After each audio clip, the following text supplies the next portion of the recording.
All right. We want to welcome everyone tonight to talk about the development of part of this downtown area. Talk about development of a park within all of this. And of course, when we talk about here, you're with Agora. That's what a lot of that's about. But the work that you see going on now came out of the strategic plan that the city council did and adopted a couple of years ago. Goal one of that was attracting quality residential and non-residential development. And that's what the focus is right here when we're talking today.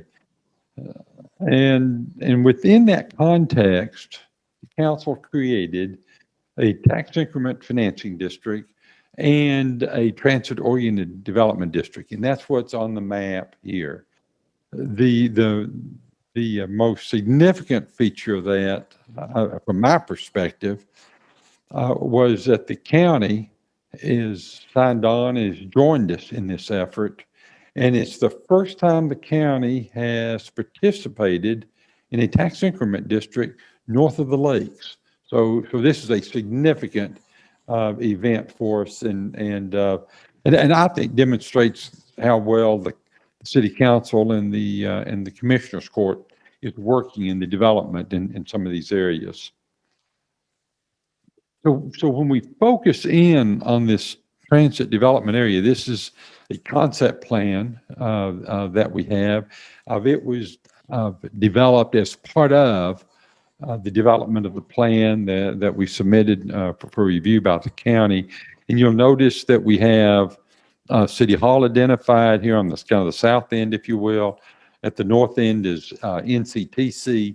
And so what we're trying to really do is look at how do we develop that land between City Hall and NCTC. It includes out here, so it's the land just right here behind where y'all are sitting, but it includes a rail stop in that area. And then one of the features then would be creating an area where people can gather. And, a lot of times you go to towns and people will gather at the courthouse or around the square, but people are always looking for open space to gather. And that's what we're talking about here and what we're calling the commons. And so that is a park, an open area that we want to be looking at. So that's just out here across the street from where we are. This is a kind of a nice aerial view of this area. This is kind of standing on the bridge at I-35, kind of looking back, and you can see NCTC kind of here up in the top left-hand corner and then you see the commons area where we're talking about as a gathering point. And then over on the right side of the picture is City Hall. So you can see how we're trying to fill in that space between City Hall and NCTC, and that's the focus of this area. This to me is one of my favorite pictures. This is actually standing in the middle of this, looking at City Hall, and so you can see some retail and living accommodations there on the left. You see as part of the park. And all on the right side, but that's just looking back into City Hall. And so this is a little bit of how this begins to look. And some of the streets that we're looking at planning in this area, where we bring North Corinth Street down along the edge of the railroad track, tying back into Corinth Parkway. We'd have Main Street, we'd have Agora Way, and that kind of becomes the boundaries generally for the park.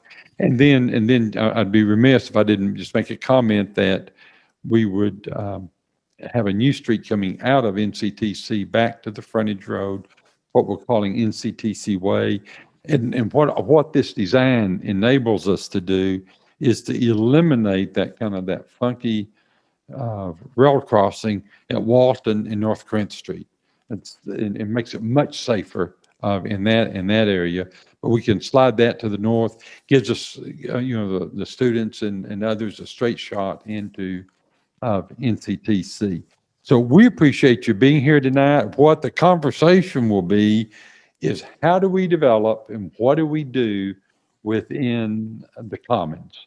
And so that's where we want to focus your attention. And Ann, I'm going to turn it to you.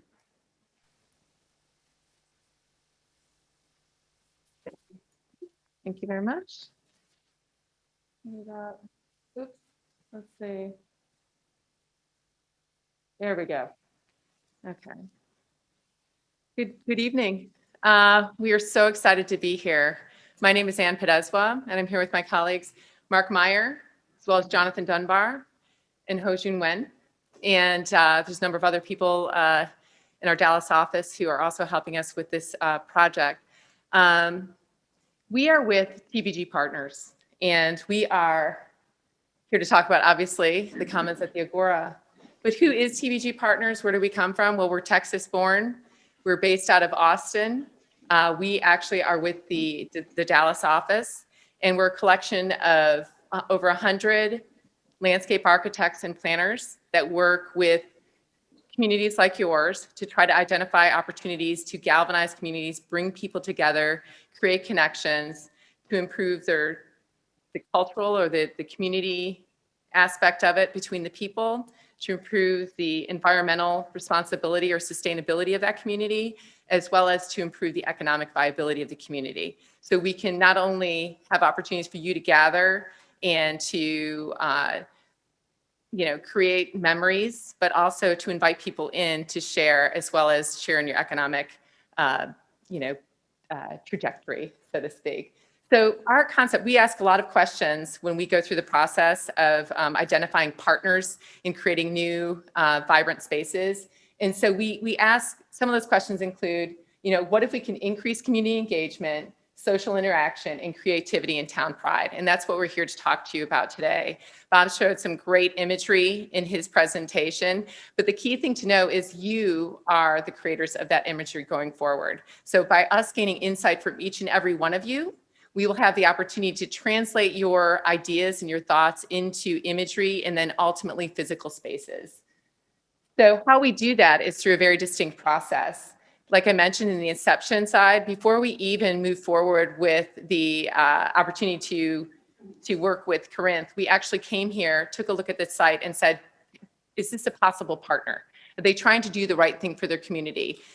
We want someone with a long-term approach and someone that's going to impact the community in North Texas over time.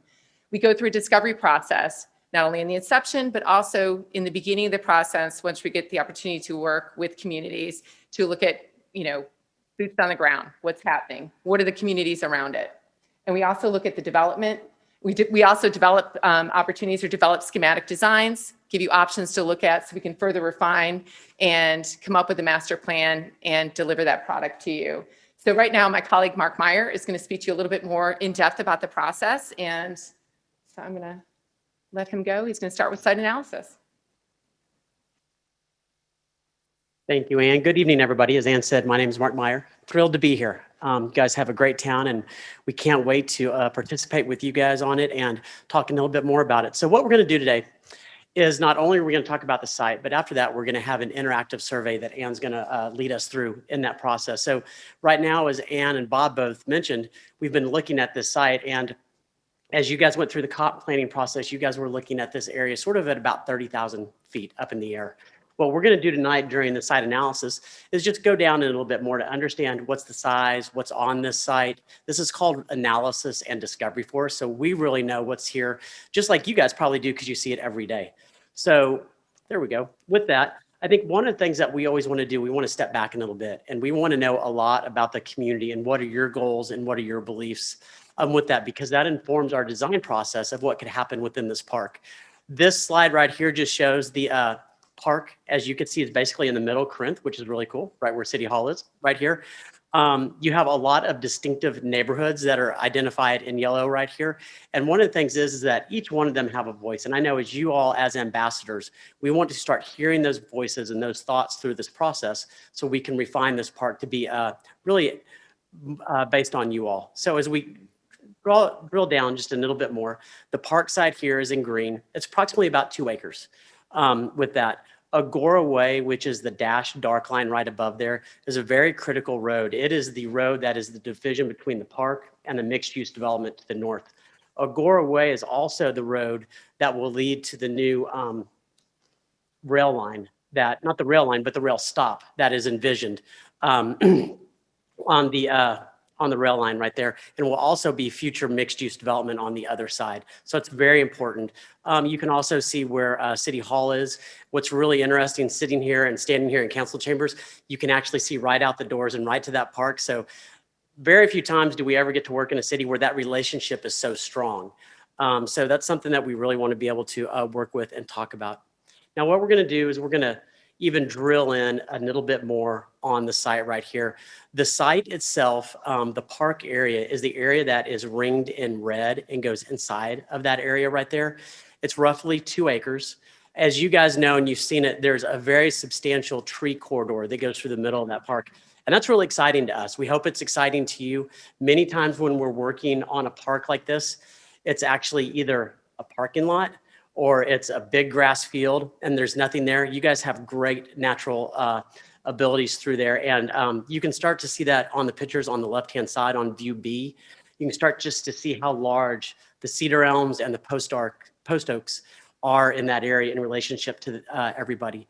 One of the other things that's happening on the site, of course, there's trees, so there's water. All the water is draining to that area right there. So that's definitely a constraint in the design for us to figure out, how do we save the trees? How do we handle water? And how do we put people in a place like that? So that's one of our challenges as we hear what the program needs to be from you guys. The site has a little bit over 9 feet of fall. When you look at it outside right now, you wouldn't think about that. But the high point that's up on the top right-hand point part of the slide, that's a green dash circle, right where the red boundary is, falls about 9 feet all the way to the Corinth Parkway where the culvert goes under Corinth Parkway, right there.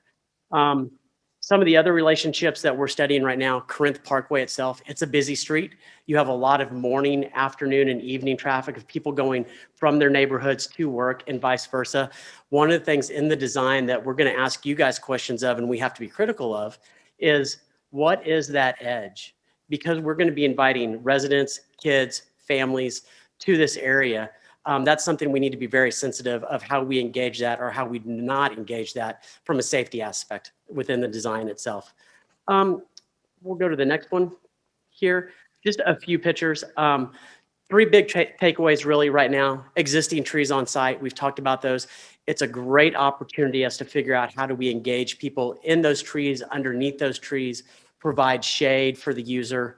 The drainage on the side, as you guys can see, is going down to the culvert. We also have adjacent views. We also have ability to connect to the regional trail that's there. So people within Corinth and other cities can be using that trail and coming into our sites. If it's a running club or a bicycle club, to meet at this place, and this acts as your trailhead or activation point going north or south through that area.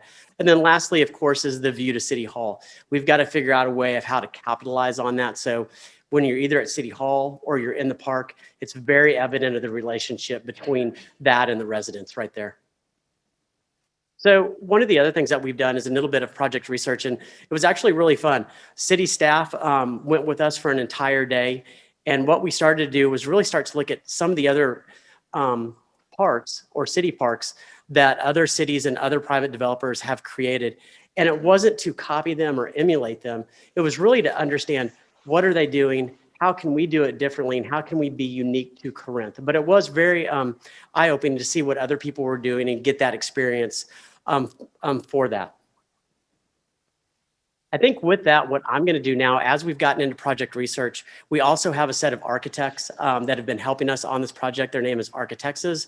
I know Craig Meldy and Ann Stimmel are going to talk a little bit about the history of Corinth and then this idea of Agora and what it means, because we're using that word a lot in here. So, Ann, I believe you guys are online, and I'll advance the slides for you, but I'll let you take it away.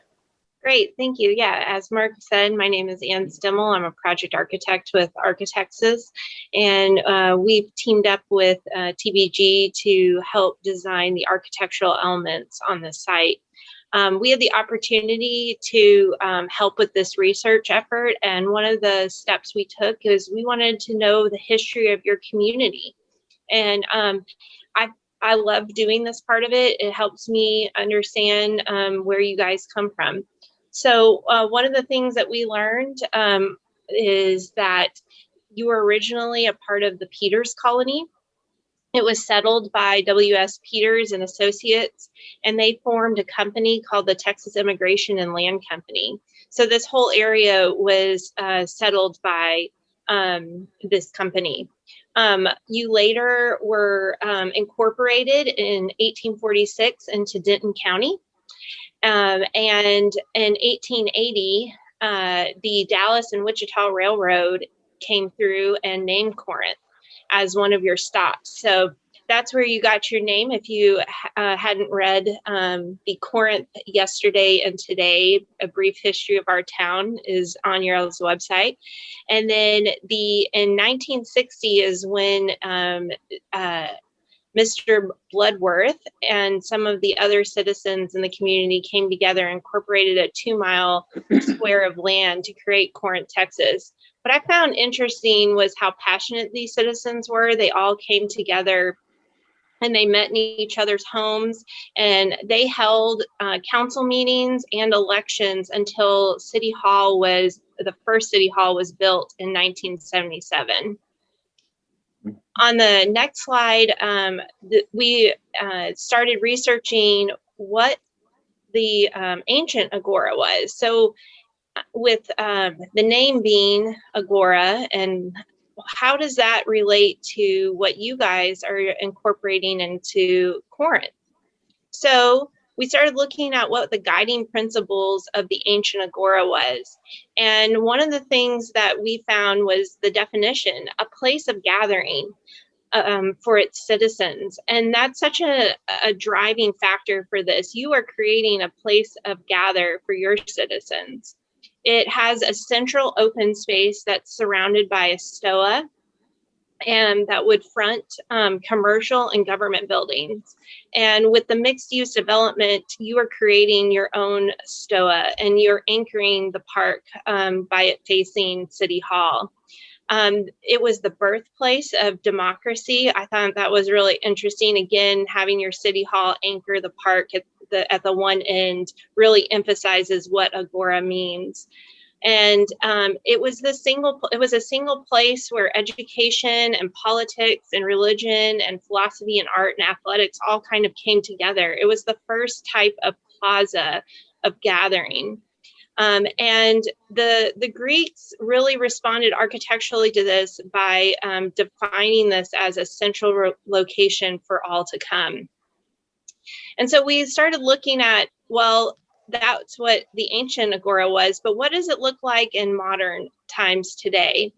And what's really interesting about the modern Agora is that it comes in all shapes and sizes. It can be as large scale as Central Park, and it can be as small as Sundance Square in downtown Fort Worth as a local Agora experience. But it is still carrying those principles of a public gathering place where there's recreation. It integrates urban design of like that local area. And it always has some sort of natural design component, which with yours, it would be that wonderful treescape.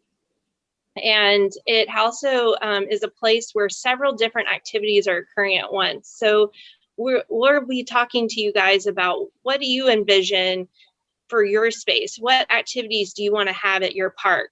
And I think the most important understanding part of Agora is that it's an enframelment of a public space by architecture. So as you can see in these photos, they're surrounded by buildings that kind of define it. And with your mixed use development, you're creating that definition with that.